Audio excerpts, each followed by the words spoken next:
Salut, aujourd'hui je reviens avec une première impression de l'éponge Silisponge comme ça ici. Donc c'est une éponge à fond de teint qui est supposée remplacer les éponges conventionnelles du style Beauty Blender comme ça ici. Puis qui est supposée prendre beaucoup moins de produits que les éponges régulières.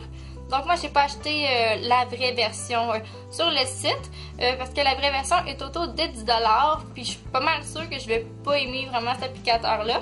J'en ai trouvé une pareille sur le site d'AliExpress à 1$ environ. Donc voilà. Donc qu'est-ce que je peux dire de l'ensemble, à quoi ça ressemble? C'est sûr que c'est vraiment pareil comme des fois dans les tops de bikini, l'espèce de padding qu'ils ont, c'est vraiment la même chose. Ou ça me fait passer aussi aux implants mammaires, je sais pas pourquoi. C'est vraiment comme siliconé. C'est quand même bizarre. Puis je me demande vraiment comment j'ai appliqué du fond de teint avec ça. Je pense pas que ça va bien aller. Je sais pas s'il faut tapoter ou il faut lisser dans le fond. Puis moi quand j'applique mon fond de teint, d'habitude c'est tout le temps avec l'éponge Real Technique comme moi, puis qu'on vient tapoter, qui fait vraiment un effet naturel. Donc je vais tester les deux chacun côté de mon visage. Donc ce côté-là va être l'éponge Beauty Blender. Celui-ci ça va être l'éponge Silisponge. Je vais commencer avec l'éponge Real Technique que je suis habituée d'utiliser. J'ai utilisé le même fond de teint de deux côtés, donc le L'Oréal True Match dans la teinte N12. Je vais aller avec un coup de pompe complet qui donne ça de produit. Puis je vais aller comme d'habitude dans le fond.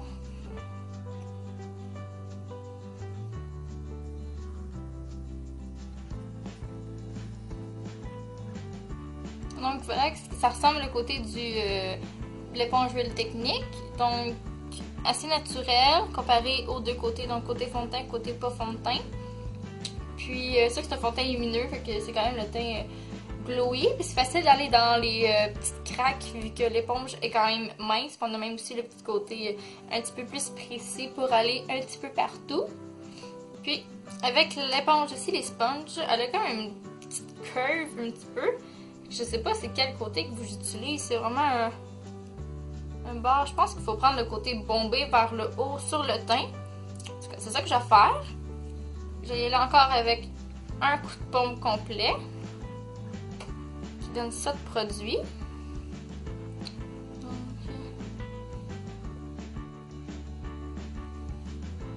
Puis je vais y aller, je pense, en mouvement circulaire, je pense, pour commencer ça.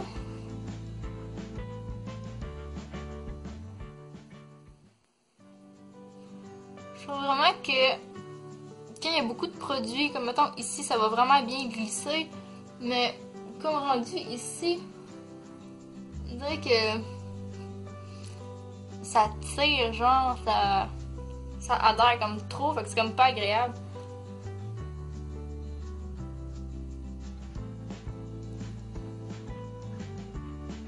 Puis le fond de teint, il reste tout pogné aussi dans... Il y a comme une espèce de joint, là.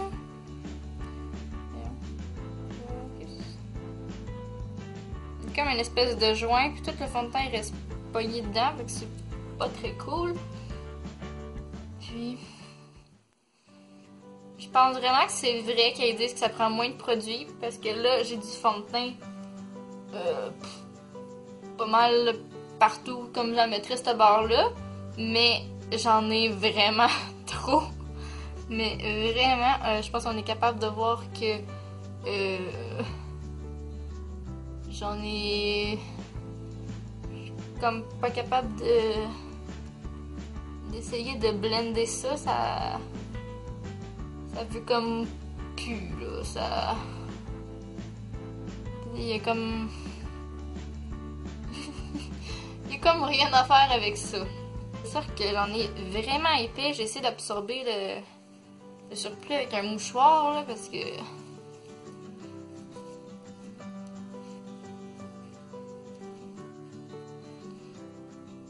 comme là j'ai moins de produits, puis je trouve que c'est un petit peu plus difficile à essayer de tout fondre ça, là, ça tire un peu, puis si j'y vais en tapotant peut-être, vu que les blenders, je vais vraiment y aller en tapotant. Je trouve qu'elle, ça va peut-être mieux pour lisser. Je trouve que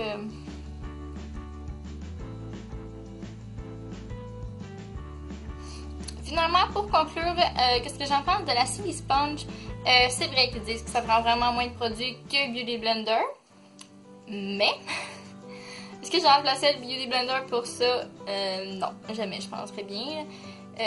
Lui, il fait vraiment plus naturel. Oui, il prend peut-être plus de produits, mais c'est sûr que c'est une éponge mouillée puis quand même poreuse. C'est normal qu'elle prenne vraiment plus de produits que le petit bidule comme ça en silicone. Mais au niveau de l'estompage, l'application, comment c'est agréable, c'est vraiment celle-là, je l'ai pas aimé. Je suis contente de l'avoir pris sur AliExpress à 1$. 1$, est-ce que ça vaut le coup de l'essayer? Oui. Si on tombe en amour avec ce produit-là, tant mieux pour vous. Le vrai prix de 10$, par exemple, je trouve pas que ça en vaut la peine. C'est sûr que c'est pas mal le prix environ pour cette éponge-là. 10$ pour ça, oui. 10$ pour ça, non. 1$ pour une éponge comme ça, non. 1$ pour ça, oui. Donc c'est vraiment ce que j'en pense. C'est sûr qu'elle est vraiment plus facile à nettoyer qu'une Beauty Blender. C'est sûr que c'est en surface, donc on rince à l'eau puis c'est déjà toute partie. Que ça, dans le fond, le fond de teint est vraiment imprégné dedans puis même taché, tu sais. Mais bon, j'ai quand même utilisé celle-là au lieu de celle-là. Donc si vous l'avez essayé, dites-moi en commentaire ce que vous avez pensé de cet avis-là ou si vous avez le goût de l'essayer aussi. Donc un gros merci d'avoir regardé, on se voit bientôt. Bye!